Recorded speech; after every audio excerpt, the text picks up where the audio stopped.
Hello everybody, welcome to my channel. My name is Flourish. I hope you're all doing well and happy new month. Yes, it is the second last month in 2025, and I will say I am gonna miss this year. But the countdown to Christmas has officially begun, and our snow queen is defrosting as she does every year. And yeah, in terms of reading in October 2025, I actually on a mission to start buying more books because I'm very much like a library girl. Like I read most, like 95% of the books I read are from the library, but I actually just like got into a little habit of buying books, so I have actual physical copies to like show you guys and talk to you guys about. But still, I do borrow more often than I buy because, guys, books are expensive, and in this economy, But yeah, that being said, here is everything I read in October 2024. Okay, starting with a book that I actually bought. This is Don't Let the Forest In by C.G. Drews, and this is recommended to me by a friend, and I really like this book. It had the perfect like October vibes. It had a lot of like spooky kind of academia kind of vibe. To tell you a bit about it, it follows these two boys, Andrew and Thomas. And Andrew writes, he like writes mostly short stories, and they're usually like fairy tale themed. And Thomas draws, he mostly draws monsters, and usually they like complement each other. Andrew writes something and Thomas like brings it to life. But like when they return to school for like the new year or whatever, Thomas's drawings start to come to life, and they're not very nice. They're like monsters. So they're trying to like figure out what's going on, and also like Andrew is kind of like battling some like inner demons of his own, and Thomas is kind of being more distant than usual. And so yeah, that's basically like a simple breakdown of what the book is about. And I want to like talk about the book without giving too much away, but I want you guys to actually go read it. But I found this super interesting, and like I've read a book by C.G. Drews before, and I genuinely did not enjoy it. And I actually didn't know this was by C.G. Drews when I first bought it, so I was not expecting much. But guys, blown away. Like I was actually blown away because like even just the world, like her writing style and her narrating style, and then like the world building, like there isn't much world building because the book is rooted in real life, but still like even the way that like the monsters are written and the kind of rules that they follow as the two characters are trying to figure it out. And there is a bit of a plot twist in the end, and I really want to say, but I'm not going to. But I will say I did not see it coming, and it actually like completely like shifted the like view of the book so far. It kind of had that like unreliable narrator kind of vibe where you're reading a book and suddenly you realize like, oh, the person narrating the book is actually just like kind of crazy. But yeah, no, definitely enjoyed. I enjoyed the like mini, sometimes there were like these illustrations, which I assume are like Thomas's, obviously. I'm trying to find like examples, but made me very jealous because people who can draw are forever like my biggest ops. Because like look at that, that's not like one of the best ones, but like even that alone is really nice. And yeah, look at these, that is beautiful. There's also really nice language. I love like the way like Thomas and Andrew kind of have a bit of like romantic tension, if that makes sense, but it's obviously in this kind of like, oh, I'm too good for you, I'm too broken for you kind of way. But I love the way like they talk, especially Andrew. I love the way Andrew talks about Thomas, even though I was not the biggest fan of Thomas in the end, but like near the end he actually grew on me. And one thing about this book is that it has one of them like open endings, and guys, I'm too slow for open endings. Yeah, like I feel like I love when the author tells me what happens. Like, please, I'm begging you, tell me what happens. But this book kind of has like an open ending where you're not quite sure. Like honestly, like towards the last 100 pages, you're not quite sure like what's happening. Not in the sense that like it's not like the author is writing badly. It's just it's kind of purposefully confusing. And I did really enjoy the ending, I'm not gonna lie, but it's just I hate when I have to interpret it, because like I'm very much irrational. Like, okay, this is what happened, so I'm not creative enough to be like, yeah, they totally did this and that totally happened. But if you're a fan of open endings, I feel like a lot of people are fans of open endings because they can just like reflect whatever they want onto it.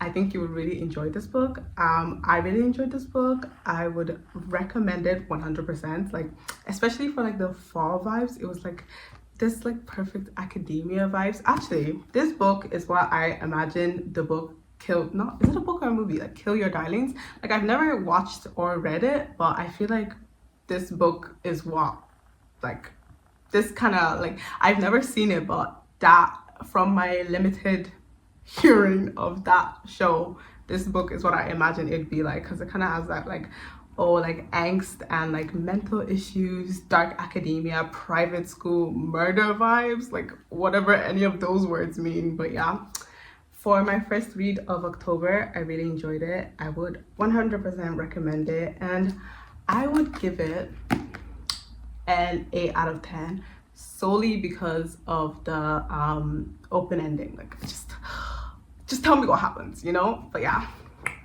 Don't Let the Forest In, very good. Actually, this book has a cult following on Pinterest, which is so random because I'm like a Pinterest like devotee.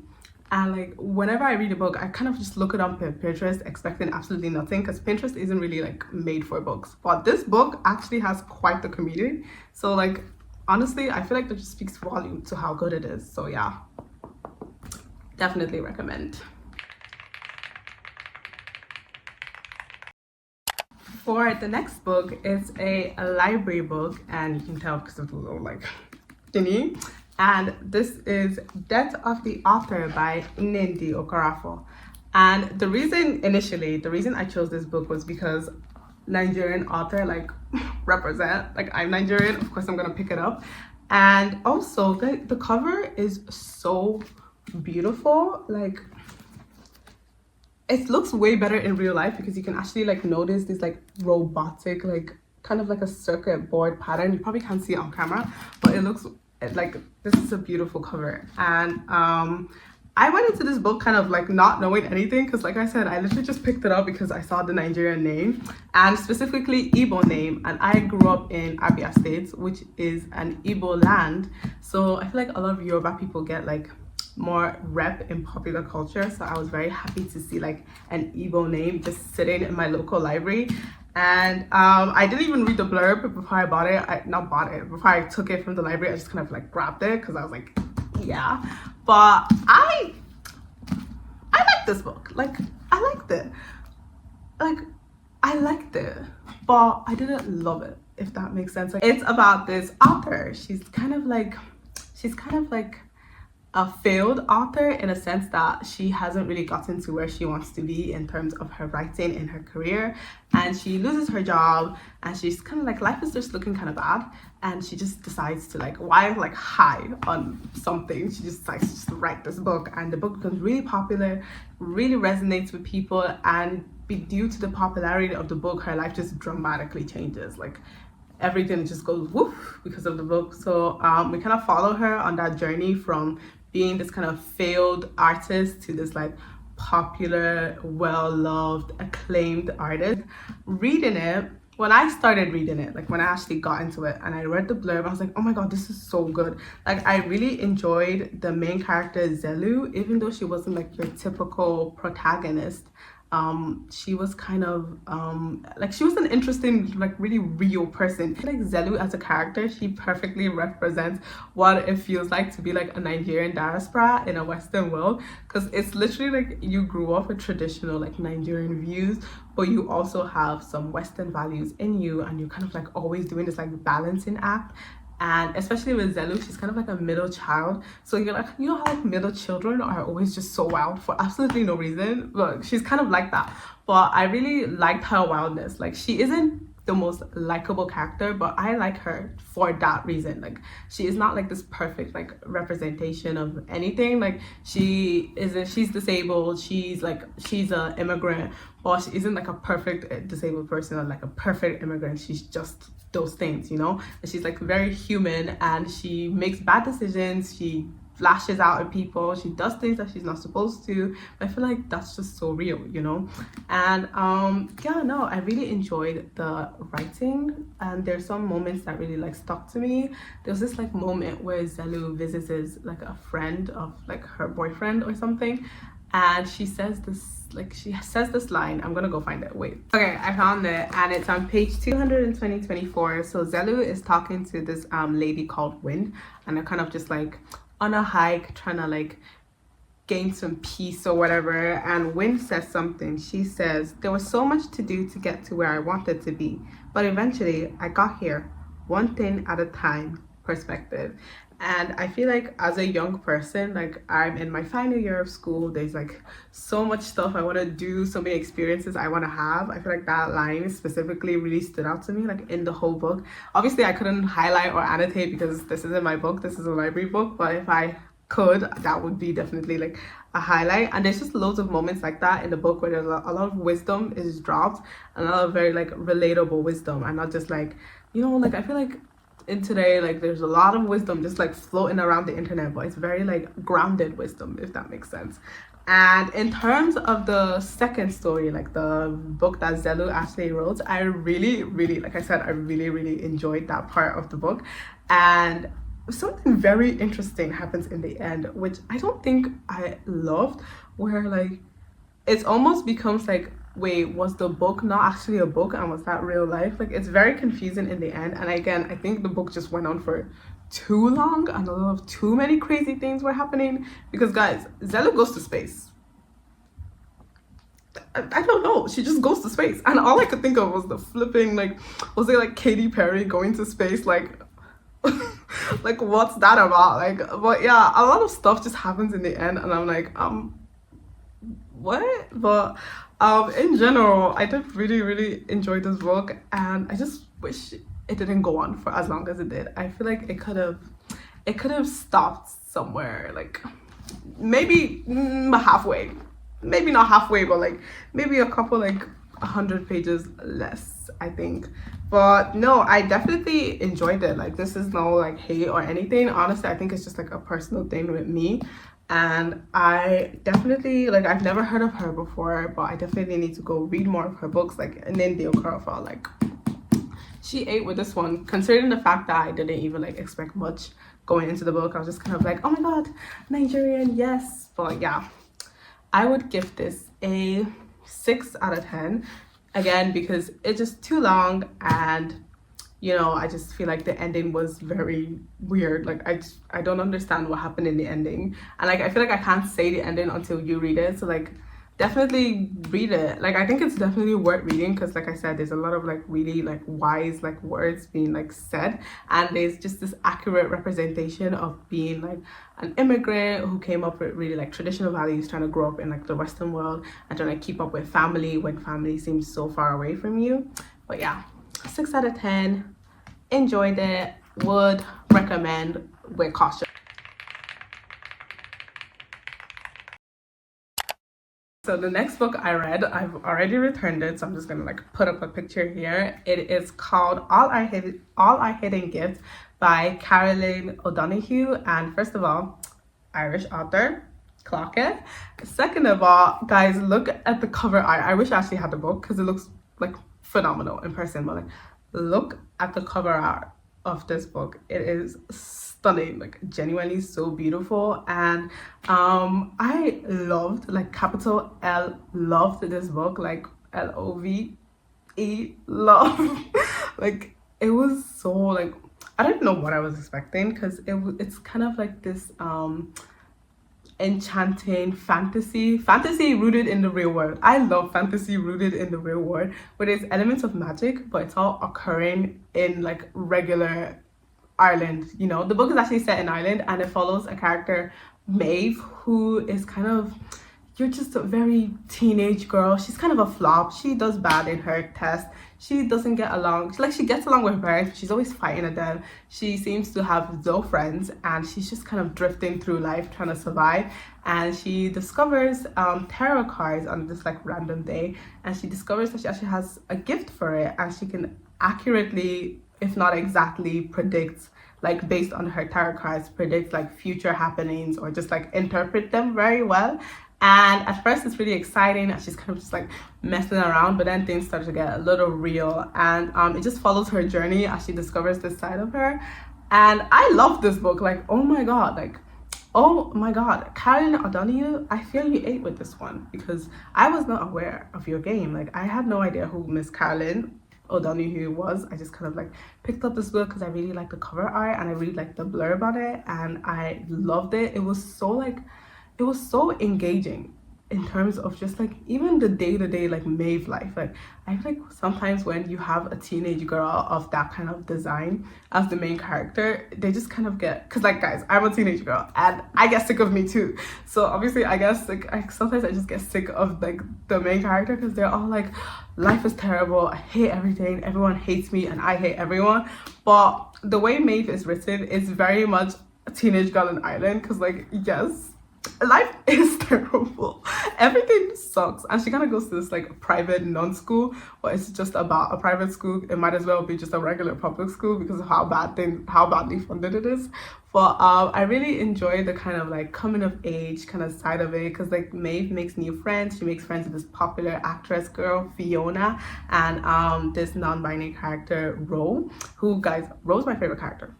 Ro is my favorite character, no one else is, just mine.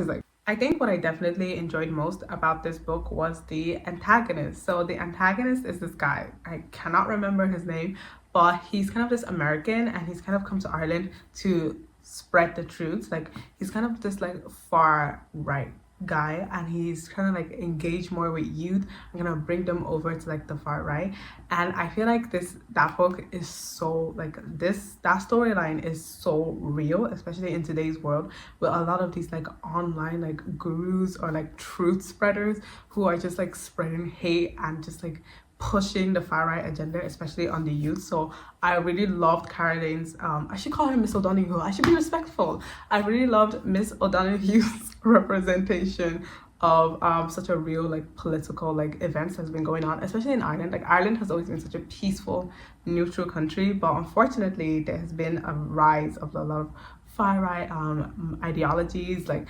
anti-immigrant ideologies, anti-LGBTQ ideologies. And I thought it was very clever how she was able to write this into her story in such a realistic way as well. It wasn't like a, you should, like, you know, when writers try to like write in politics and they just do it terrible, especially real world politics. I feel like she did this really, really well. And turns out he's actually does not like care about what he's like actually like preaching and what he actually stands for, and he's more doing it too because like he's also aware of the magics, like the like magic, and he's kind of doing it because like when a group of people kind of gather like that, it's quite powerful. And in terms of like magic, and he's trying to gather as much magic as possible. And I found this super like so interesting because again, like I feel like it also kind of reflects real world as well, because when a group of people, like not obviously without all the magic, but when a group of people do kind of gather like that, it becomes so much stronger. Especially hate, I feel like hate is such a powerful emotion and can unfortunately be a much stronger a much stronger force than love can be, because love can be quite quiet and peaceful.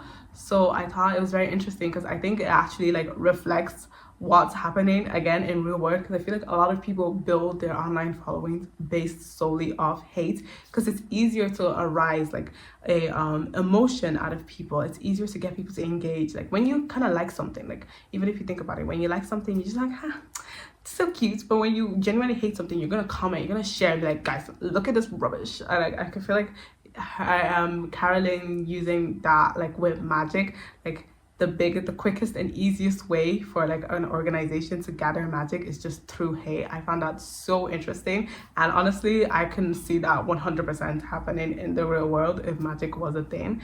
And yeah, I found he kind of uses like this, like the main villain, who I cannot remember his name, he's American and I think it starts with M as well, I don't know, Michael, I don't know.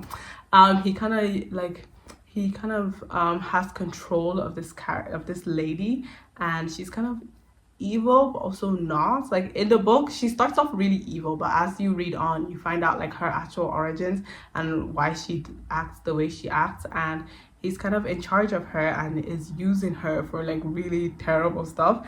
And Maeve kind of goes kind of on a journey to kind of free her and also seal up like this like massive well like of magic that has been used up, because magic, when it kind of takes, it's kind of like an exchange. You give, it takes, if that makes sense. So it's like you give, it gives, whatever. And she's kind of like trying to bring back the balance in her little city of, guys, I'm actually so bad, I can't even remember the name of the city. It's such a K, like Kilton, Killifilton. It's such a K.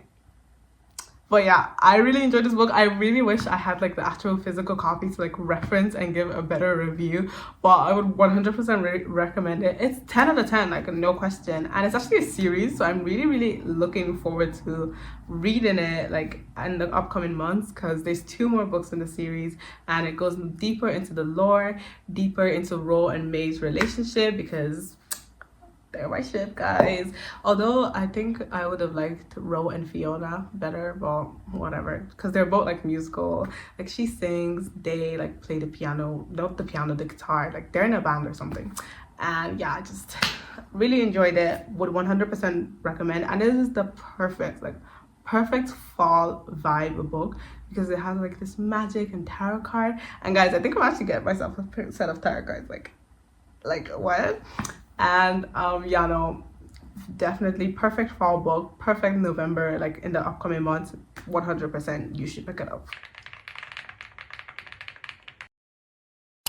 And the final book I read is The Examiner by Janice Hallett.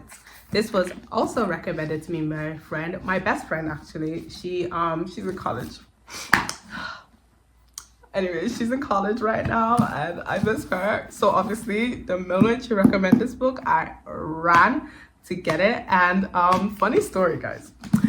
When she recommended this book, yeah, I went on Amazon and I just clicked order. And imagine my shock when I saw 19 euro out of my account. I was like, because I would have never bought a book that expensive. Like guys, the limits on a book is 15 euro for me. It was 19 euro 99. So that was like a 20. That was a whole 20. And I was like, how did I let myself buy this book without even checking the price properly? I was like, because obviously she recommended it to me, so immediately I just went to get it without even checking. And so I checked my bank account. I'm like, whoa, 20 euro, what? And it was just this book. But honestly, I'm glad, because I would have never bought it at that price. And like, I don't think it has anything to do with like the author. It's obviously a hardback, and obviously I'm too slow. Actually, I think I know what happened. On Amazon, when you're buying a book, they show like the price of the audiobook as well, and I think the price of the audiobook was $11.99, and I just saw that, I was like, perfect, order, because like it was free delivery as well. So I don't know like why I didn't like deep that. Like obviously nothing that cheap is gonna be free delivery. But anyways, I got it despite my lack of financial observation, and loved, because guys, this book has a format that I have never seen like in my entire life. Like in my 17 years of life, I've never read a book written like this. Like it's written fully in text messages, emails, correspondences. And when I mean fully, I mean fully. Like there's no narrator. There's just like, you're just reading a series of events. And I think that is so, like, especially for a murder mystery book, that is amazing. Like I feel like I'm an investigator and I'm opening up the like pieces of evidence and I'm going through it page by page and I'm piecing things together in my mind. Like genuinely amazing. Like I know a lot of like murder mystery books, they kind of like have this like tidbits of like recordings, interviews, newspaper, whatever, but this book is like, imagine that, but like fully. Like the book is fully written in like text messages, emails, like tutor reports. Yes, tutor reports. Like it follows this group of I think 6 art students, who one of them specifically, Jem, is super ambitious, and she's kind of like, things have to be my way or the highway kind of person. And the rest of the group, they're kind of like weird. They're all very weird. They're kind of like oddly nonchalant and oddly like talented at the same time, where they just kind of behave strangely. They don't behave in the way you think they'll behave, and they're stuck together in this arts course, this brand new like master's arts course put together by Jen, is it Jen? Wait a second. Jella, put together by Jella. And she's kind of trying her best to keep the students together, but obviously they're not really like gluing together because they're such a small group. And I feel like with artists, like when you put 6 very different artists in a room, it's gonna be hard for them to just like connect. But a lot of like insane stuff happens as the course goes on, and like Jem seems to be the only reasonable person in the group, and everyone else is just kind of acting crazy. And we kind of follow her as she's trying to figure out like why is everyone acting so crazy, and why is everyone pretending like crazy stuff and happening. And one of the students actually goes missing like halfway, not even like a quarter way through the course, and everyone is just pretending like she's still there. And Jem is like, guys, she's not here. And they're all like, yeah, she is. What do you mean she's here? And she's like, no, she's not. And I found that really interesting, where like 5 or more people were trying to convince this one girl that someone is here when she's not here. And you find out why later they're able to do this. Like, they don't convince her, but I was like, obviously, why are you gaslighting the girl? If she says this person is not here, then she's not here. But you find out why in the book, which I found really interesting. Like, at first when I found out why, I was like, wait, am I slow? Why did I never catch this? But it was done on purpose. Like, you never find out until the like nearly the end. And this book is full of so many crazy twists and turns. I could not predict for the life of me anything. Like, everything just like took a different path. I couldn't even predict who died correctly. That's how like insane it is. Like, I could not predict the meaning. There's this certain like phrase that Cameron is one of the art students, and Jella used, and they say like kiss kiss a lot. I was like, oh my god, what does that mean? And it was actually driving me insane, because they say it all the time, like at the end of a message, they're like kiss kiss kiss kiss. I'm like, what does kiss kiss mean? And finding out the meaning of kiss kiss, I was like at first I thought it was just like some romantic like innuendo or whatever, like there's two just doing whatever. But guys, I want to say it's so bad, but you have to read it. Like, guys, do my friends have peak taste or what? Like, I should just ask them, like, guys, what should I read? Because honestly, I would have never picked this up. Again, like, the formats would have probably thrown me off. Like, even when I started reading the book, it kind of started off as like a tutor report, and I was like, okay, when does the actual like narration happen? And then I was like, where is the actual narration? If not for the fact that it was recommended to me by like a friend, I would have dropped it. I was like, what is this rubbish? But for a murder mystery, I feel like this format needs to be embraced like fully, because it just feels like I'm just this investigator, and I'm like looking through the evidence, combing through the files, piecing things together in my mind. This is the first book I ever annotated like properly. Like, I was actually like writing my theories in like the brackets, trying to figure stuff out. And I did it in pencil, obviously, because like obviously I'm not very confident in my annotation, because like you can see like this little writing, me trying to like figure out what the hell kiss kiss means. And yeah, no, even the way the characters behave, I think is such like a perfect representation of just like when you put like 6 completely different people with completely like, they all have their own goal in their mind. None of them are working, even though they're supposed to be working as a team, they're all working on like utterly different things. Like, it's actually insane. It's like, guys, words can't describe. Like, it didn't even feel, in the sense that like it didn't feel like this like big mystery, like, oh my god, who died, who did the killing, da da da. It was more like, what the hell is happening? Like, forget the murder, forget who died, just tell me what's happening. And I feel like that is such an enjoyable way to write a murder mystery book. And more writers, I don't know, maybe she might not be, maybe I'm just very uncultured, but I feel like Janice Hallett definitely pioneered the style, at least for me, and I think more writers should adopt it, because like, oh my god, literally so amazing, and so like engaging. Like, you fully like, oh, these are actual like people. Like, I felt like I was reading like true life events, if that makes sense. But yeah, 100% would recommend. 10 out of 10 read. But you know what disappointed me? After spending €20, I was like, let me open up the sleeve to see a plain red cover. Oh, Like, I wish that just like, that's just a little thing, that's literally nothing to do with the book, but I wish this had like a special design, because guys, I bought the book, okay, like literally it's just pure red. I bought this book, a hardback copy. Can it at least be like visually amazing? But apart from that, and like guys, you would never even guess what the scorpion on the book even represents. Like, trust me, you have to read it, because it's nothing, it's not what you expect at all. Like, forget anything you're thinking, just throw it in the bin. You're wrong, you're wrong. You just have to read the book.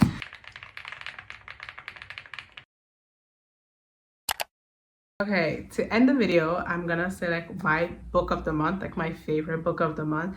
And I honestly, it was tough, because Don't Let the Forest In, The Examiner, All Our Hidden Gifts, great books, loved them all. But I think my book of the month of October 2025 has to be All Our Hidden Gifts. Like guys, it was so good, and I cannot wait to read part two. So beautiful written, so well like thought out, loved it so much. 100% recommend. And with that, I say goodbye. I hope you all have an amazing rest of November. I can't wait to hear all about other books you're gonna read or other books you've read. I wish you the best of luck. To all people who are gonna be having exams this month, me, I wish you guys the best of luck. Study. It's not too late. You might think it is, but it's not. It really isn't. And yeah, goodbye.